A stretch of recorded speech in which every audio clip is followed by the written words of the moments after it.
अस्सलाम वालेकुम नाज़रीन, क्या हाल चाल है? ठीक है। हमने आइली कवानीन जो है ना, जो फैमिली लॉज हैं वो शुरू किए हुए थे। तो कल बीच में जो है ना वो एक दीगर प्रपोजिशन आ गई जो रजिस्ट्री के बारे में जो क्वेश्चन आए हुए थे, इसलिए वो उसको थोड़ा सा छोड़ना पड़ा। और आइली कवानीन को जो है ना वो पहले हम इसका खुला का और वो तलाक के बारे में और जो फैमिली कोर्ट्स का जो रिस्ट्रिक्शन है, यानी कि उसमें कौन कौन से केस फाइल कर सकते हैं, वो हम डिस्कस कर चुके हैं। फैमिली का जो एक कॉन्सेप्ट है ना, आज हम उसको देखेंगे कि वो स्टार्ट शादी से स्टार्ट होता है। फैमिली का कॉन्सेप्ट जो है ना, एक औरत और एक मर्द जो है ना, वो जब दोनों आपस में किसी बंधन में बंधते हैं, किसी यानी कि दोनों एक ख़ानदान की बुनियाद रखते हैं, तो वहाँ से एक फैमिली का जो है ना वो स्टार्ट होता है। तो शादी से ही हम स्टार्ट करेंगे आज कि शादी क्या चीज़ है। और ये निकाह जो है, ये मैं इसको मजहबी तरीके से जो है ना कभी भी नहीं देखूँगा, क्योंकि मज़हब जो है ना वो उलमाए दीन का काम है, वो जाने और उनका काम जाने कि वो क्या निकाह में किस तरह पढ़ाते हैं, क्या करते हैं, क्या नहीं करते। मैं जो हमारा लॉ है, हमारे कानून हैं, हमारे मुल्क के, हमारी रियासत के जो कवानीन है, जो हमारी शरीयत के कवानीन है, जो हमारा मुहम्मदन लॉ है, उसके मुताबिक मैं इसको एक्सप्लेन करने की कोशिश करूँगा और उसके मुताबिक ही हम चलेंगे, क्योंकि मेरा फील्ड जो है ना वो कानून है। तो इसलिए हम कानून के मुताबिक जो है ना वो सारी बात करेंगे। ज़ाती मफादात, ज़ाती जो इसमें जितने भी शादियों के दौरान जितने भी रस्म व रवाज होते हैं, वो उनकी बात मैं नहीं करूँगा, क्योंकि उनमें जो कानूनी है वही बात होगी। तो सबसे पहले हम देखते हैं कि शादी जो है ना ये कहाँ से स्टार्ट होती है, कैसे स्टार्ट होती है और ये किधर तहरीर की गई है। तो ये मुहम्मदन लॉ का सेक्शन जो है ना 250, वहाँ से 250 से लेके 270 275 तक तकरीबन ये शादी के कवानीन जो है ना, मुख्तलिफ़ चीज़ें शादी के बारे में या फैमिली मैरिज के बारे में या निकाह के बारे में सारी चीज़ें बयान की गई हैं। मुहम्मदन लॉ उसका सेक्शन 250 से 275 तक, वो आजकल हर जगह पे अवेलेबल है, नेट पे भी अवेलेबल है, उर्दू में भी अवेलेबल है, इंग्लिश में भी अवेलेबल है, आप उसको पढ़ भी सकते हैं। जो मोटी मोटी चीज़ें हैं ना वो मैं आपको जो है ना वो इधर जो बताऊंगा, जो आपके लिए ज़रूरी हैं, जो फैमिली इलाज के लिए ज़रूरी हैं, फैमिलीज़ के लिए ज़रूरी हैं, जिनका जो है ना वो केयर करना, देखना जो है ना वो नहायत ज़रूरी है, वही इधर हम डिस्कस करेंगे। तो उसमें सबसे पहले ये है कि शादी क्या चीज़ है, शादी की डेफिनेशन क्या है। तो जो सेक्शन 250 है ना मुहम्मदन लॉ का, वो इसको डिफ़ाइन करता है। वो कहते हैं कि ये एक सिविल कॉन्ट्रैक्ट है आपस में मियाँ बीवी का, एक औरत का, एक खामद का, जो आपस का एक एग्रीमेंट है कि जिसके तहत वो दोनों आपस में एक बंधन में बंध जाते हैं। और ये एग्रीमेंट ऐसा एग्रीमेंट है कि जो जिस वक्त ये एग्रीमेंट किया जाता है उस वक्त दोनों की राइट्स, कुछ हकूक़, कुछ फ़राइज़ जो है ना वो उसमें खुद ब खुद जो है ना वो हो जाते हैं, सामने आ जाते हैं, या एक दूसरे के ऊपर वो मुसल्लत हो जाते हैं, या एक दूसरे की ड्यूटी बन जाते हैं, जो कि इस्लाम ने जो है ना वो खुद नाफज कर दिए हैं। जैसा कि आप भी समझते हैं कि खामद का काम है कि वो बीवी को मेंटेनेंस दे, उसको उसका खर्चा नानो नुफ्का, उसको रहाइश, उसका कपड़ा जूता और वो सारा कुछ उसके लिए कमा के लाए, और औरत जो है ना वो उसके घर को संभाले, उसकी इज़्ज़त की हिफाजत करे, उसके बच्चों की तरबियत परवरिश करे, उसके लिए आते हुए उसको जो है ना वो अच्छा माहौल दे, और सारा यानी कि जो भी आपके जहन में जो आप इस्लामी लिहाज से जो फ़राइज़ हैं, जो ज़िम्मेदारियाँ हैं, वो सारी इसमें आती हैं। ये एक सिविल कॉन्ट्रैक्ट है, सिविल मुआहदा है। अभी जिस वक्त कोई सिविल मुआहदा होता है तो उसके आगे कोई ना कोई उसकी ऑब्लिगेशंस, उसके अंदर कोई क्लॉजेज़ वो ज़रूर होती हैं। तो इसके अंदर जो है ना वो क्लॉजेज़ ये हैं कि ये एग्रीमेंट, इसके अंदर तीन चीज़ें ज़रूरी हैं। एक तो ऑफ़र, यानी कि कोई भी पार्टी दूसरी पार्टी को कोई ऑफ़र कर सकती है। जिस तरीके से हमारे जो आइली निज़ाम है, हमारा जो सिस्टम है, उसमें शादियाँ सर अंजाम पाती हैं कि आलिम दीन, उलमाए किराम, हाफ़िज़ साहब, कोई कारी साहब जो निकाह पढ़ा रहे हैं, वो बंदे को ऑफ़र करते हैं कि मैंने तेरा निकाह यानी कि इतने हक महर के इवज़ ये वो करके तो मैंने पढ़ा दिया है, तो वो आगे से कहता कबूल है। तो इसमें एक ऑफ़र और एक एक्सेप्टेंस, यानी कि ऑफ़र कबूलियत, और दो गवाह, दो मर्द या एक मर्द और दो औरतें, ये जो गवाह है ना ये ज़रूरी हैं ये एक ही नशिस्त में सारे मौजूद हों, तो उस वक़्त ये जो है ना ये निकाह का कॉन्सेप्ट जो है ना कायम होता है और निकाह मुकम्मल होता है और शादी मुकम्मल होती है। इसमें जो रस्म व रवाज है वो ना तो कानूनी हिस्सा है, किसी कानून में लिखा हुआ है कि आपने ये करना है, आपने ये दूध पिलाई की रस्म करनी है, आपने सामान चेज देना है, आपने ऐसे करना है, ऐसे करना है, नहीं। और ना इसकी रजिस्ट्रेशन जो है ना वो हमारे मुहम्मदन लॉ में नहीं है।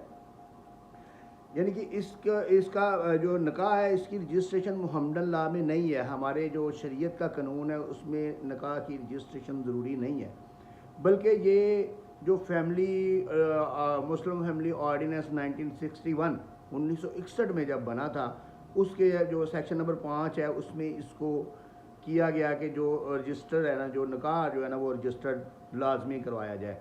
तो ये एक हमारे मुल्की कानून हो सकता है, लेकिन ये शरीयत का कानून नहीं है कि इसको निकाह को रजिस्टर्ड किया जाए। और इवन के जो शादी है ना, शादी जो निकाह है, जो निकाह इसके साथ प्रिजम्पशन ऑफ ट्रुथ इसको जो है ना हासिल होती है कि आपके पास अगर कोई दो, एक औरत और एक मर्द साथ दो बच्चे आते हैं तो फौरी तौर पे आपके ज़हन में ये होना चाहिए कि ये मियाँ बीवी हैं और ये इनके बच्चे हैं, लेजिटिमेट बच्चे हैं। यानी कि इसको प्रिजम्पशन ऑफ ट्रुथ जो है ना, इसको जो है वो हम कह सकते हैं कि इसको जो है ना ये गलत जो है ना वो नेगेटिव थिंकिंग को ख़त्म किया गया इस तरीके से, और पॉजिटिव थिंकिंग जो है ना वो ली गई है। इस तरह अब इसमें जो मुहम्मदन लॉ है इसमें ये चीज़ बताई गई है कि शादी की कितनी किस्में हैं। तो इन्होंने डिफ़ाइन किया है कि शादी की 3 किस्में हैं। एक तो जो वैलिड मैरिज है, यानी कि जो क्लियर कट है कि जो एक आकल बालग मर्द एक आकल बालग औरत के साथ करता है और उसमें 2 गवाह मौजूद हैं और उसके ऑफ़र एक्सेप्टेंस मौजूद है, निकाह होता है बाकायदा, और उसके बाद रुखसती होती है और वो शादी हो जाती है। ये तो एक नॉर्मल शादी है ना, यानी कि इसको वैलिड मैरिज बोला जाता है। एक जो है ना वो इर्रेगुलर यानी कि बेकायदा मैरिज कहा जाता है। ऐसी शादी, ऐसा निकाह किया जाता है, कर लिया जाता है कि जो या तो गलत फहमी में हो सकता है कि उसका इल्म नहीं था किसी एक फरीक को, या दूसरे फरीक को इल्म नहीं था, एक फरीक को इल्म नहीं था, दूसरे ने बताया नहीं था, लेकिन वो निकाह हो गया और वो बाद में उसको दुरुस्त किया जा सकता है। उसकी मिसाल मैं आपको दे देता हूँ। उसकी मिसालें उसमें जो है मुहम्मदन लॉ है वो आप अगर पढ़ेंगे तो उसमें बेशुमार आपको मिसालें मिल जाएंगी, लेकिन सबसे जो वाज़िया मिसाल है वो ये है कि अगर इद्दत के दौरान इद्दत अगर निकाह कर लिया जाए, कोई शादी कर ली जाए किसी औरत के साथ, तो वो इर्रेगुलर मैरिज कहलाएगी, बेकायदा मैरिज कहलाएगी। वो बिल्कुल बातल या बिल्कुल अनवैलिड आप कह लें कि वो मैरिज नहीं होगी, शादी नहीं होगी, बल्कि वो इर्रेगुलर मैरिज होगी जो कि इद्दत ख़त्म होने के बाद वो ठीक हो जाएगी। उसको वैलिड मैरिज बोला जाएगा, उसको वैलिड शादी बोला जाएगा। अब उसमें जो है ना वो किसकी गलती है, किसका कसूर है, ये अल्लाह ताला बेहतर जानता है, या वो दोनों बेहतर जानते हैं जिन्होंने शादी की है। इसके अलावा अगर बीवी की सिस्टर के साथ कोई शादी कर रहा है, कोई निकाह कर लेता है, बीवी को अगर एक डिवोर्स उसने दे दी है, अभी उसका इरादा पूरा है कि उसने डिवोर्स दे देनी है, लेकिन अगर दूसरी नहीं हुई या बीवी दौरान इद्दत है तो वो उसकी हमशीरा के साथ निकाह कर लेता है, तो वो इर्रेगुलर मैरिज है, जो कि उसकी तलाक मुकम्मल होने के बाद वो रेगुलर हो जाएगी, वो ठीक हो जाएगी। उसको भी मुकम्मल तौर पे अनवैलिड या बिल्कुल बातल फासद जो है ना वो उसको मैरिज नहीं कहा जा सकता। फासद मैरिज जो है ना वो अल्लाह ताला ने भी बता दिया हुआ है, कुरान में भी उसका सारा मौजूद है। और वो जो महरम रिश्ते हैं आपके जिनके साथ आप शादी नहीं कर सकते, वो फासद या बिल्कुल यानी कि गैर इखलाकी और बिल्कुल वो उसका शादी का कॉन्सेप्ट ही नहीं है, वो शादी गिनी नहीं जाएगी, वो रजिस्टर्ड भी नहीं होगी, वो एक संगीन जुर्म गिना जाएगा जो बिल्कुल जो फासद मैरिज है। इस तरीके से जो शादी, ये शादियों की इकसाम है। अब शादी किस तरीके से हो सकती है? शादी जो है ना वो खुद एक जो सेन पर्सन यानी कि जो आकल बालग मर्द है वो आकल बालग औरत के साथ शादी कर सकता है। इसमें किसी वली की या किसी बड़े की इजाज़त की ज़रूरत नहीं है। ये मुहम्मदन लॉ का क्लियर कट कॉन्सेप्ट है और हमारी अदालतों ने भी इसके ऊपर कई रूलिंग्स दे रखी हैं। इसके अलावा अगर कोई माइनर है जो बालग नहीं हुआ तो उसकी शादी अगर उसका वली बदर या गार्डियन या वली उसकी शादी की जाती है तो वो वैलिड मैरिज है। हाँ, अगर वो बालग होने के बाद बच्चा या बच्ची उसको रिजेक्ट कर दे या उसको एक्सेप्ट ना करे तो फिर वो इरेगुलर हो जाएगी और उसके लिए वो उसको जो है ना वो कोर्ट में जाके उसके लिए तनसीख निकाह जो भी उसने करना है वो कर सकता है। लेकिन ये है कि वली को ये इख्तियार हासिल है कि वो माइनर की शादी जो है ना वो माइनर की मैरिज वो अपने गार्डियन होने के नाते वो कर सकता है। और इसके बारे में बाकायदा मोहम्मद अल्लाह में सारा क्लियर कट जो है ना वाज़िया रूल्स रेगुलेशंस उसमें बता दिए गए हैं। अब जो बलूगत की जो उम्र है उसका भी मोहम्मद अल्लाह में क्लियर कट जो है वाज़िया किया गया कि वो 15 साल 16 साल और जो पुराने ज़माने में 9 साल भी होती थी 12 साल भी होती थी। फिर इसके बाद एक वो जुडिशल वो बनाएगी कमेटी बनाएगी जिसने इसका तयन किया।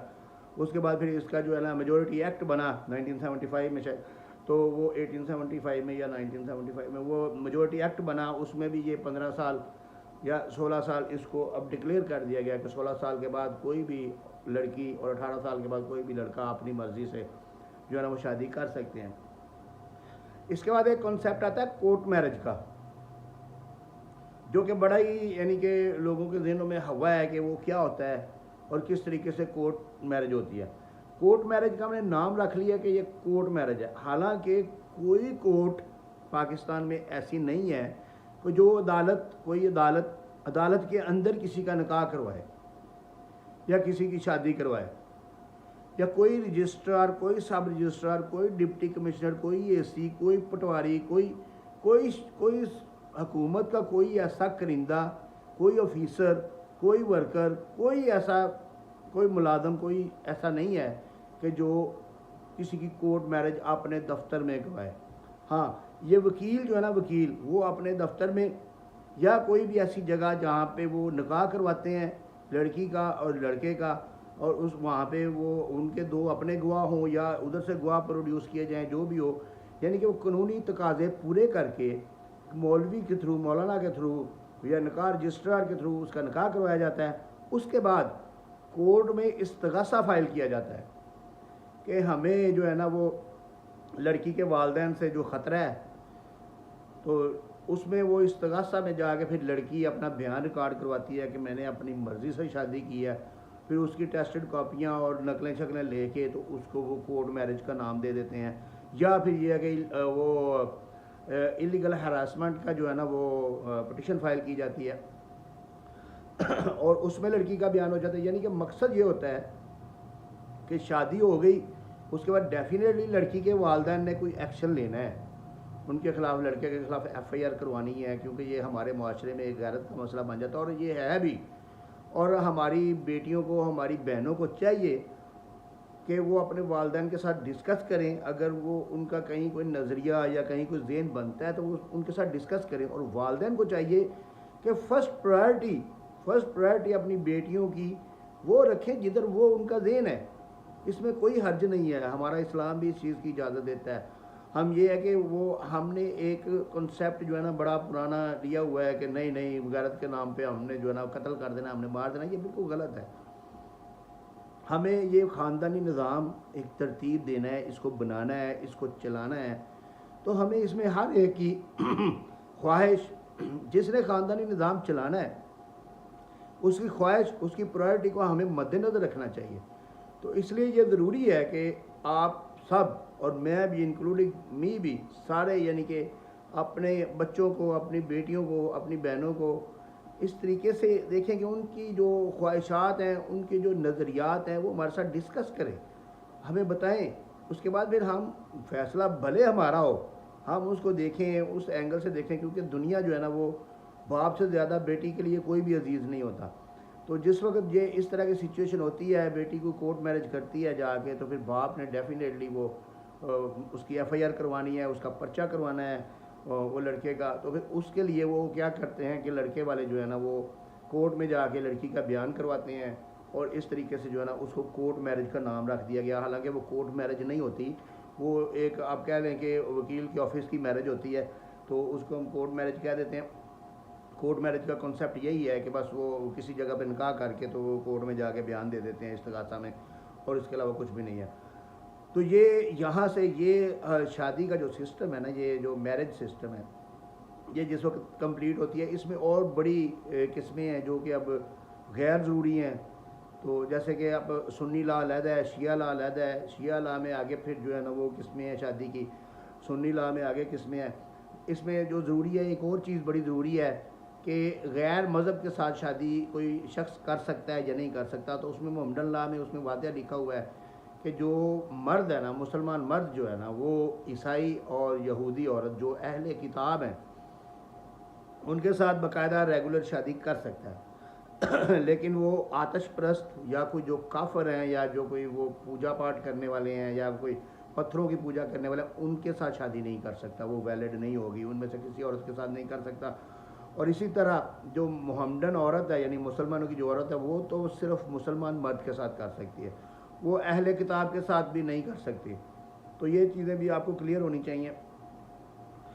तो माइनर की शादी का भी आपको क्लियर कर दिया। तो ये हमारे आइली निज़ाम का स्टार्ट है कि हमारा जो ख़ानदानी निज़ाम है वो एक शादी से, एक मियाँ बीवी से स्टार्ट होता है और उसके बाद आगे उनकी ज़िम्मेदारियाँ, उनके फ़राइज़ जो है ना वो शुरू होते हैं, जो कि हम इंशाल्लाह शादी के बारे में अल्हम्दुलिल्लाह आपको मेरे ख़्याल में कॉन्सेप्ट क्लियर हो गया होगा।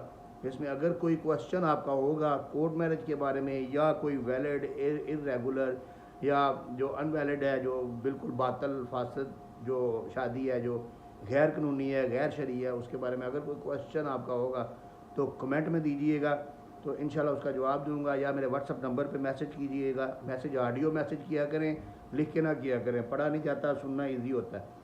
तो उसके बाद ये है कि वीडियो जो है ना वो लाजमी शेयर कर दिया करें, क्योंकि जितनी ज़्यादा लोगों को इल्म होगा उतना ही ज़्यादा इंशाल्लाह मुझे दुआएं मिलेंगी और मेरी जो है ना वो आक़िबत दुरुस्त होगी, जिसकी मुझे बहुत ज़्यादा ज़रूरत है अल्हम्दुलिल्लाह। बाकी किसी चीज़ की ज़रूरत नहीं, सिर्फ वीडियो शेयर कर दिया करें और बाकी मुझे दुआओं में याद रखा करें। अस्सलाम वालेकुम।